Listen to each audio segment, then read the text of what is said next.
સાબરકાંઠા જિલ્લામાં ચિલોડાથી શામળાજી હાઈવે પર જોખમી ખાડા મામલે સાંસદે પત્ર લખ્યો। સાબરકાંઠાના સાંસદ શોભનાબેન બારૈયા દ્વારા પત્ર લખવામાં આવ્યો।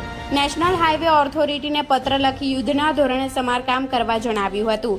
સાથે સાથે ઓવરબ્રિજના સર્વિસ રોડ રિપેર કરવા પણ જાણ કરી હતી। જો કે બનાવેલા સર્વિસ રોડ 2 થી 3 માસમાં જ તૂટી જતા વાહન ચાલકોને પરેશાનીનો સામનો કરવો પડી રહ્યો છે।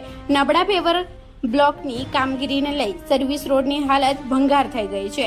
રિપોર્ટર ઘનશ્યામ સિંહ પરમાર, ગુજરાત ક્રાઇમ ન્યૂઝ, સાબરકાંઠા।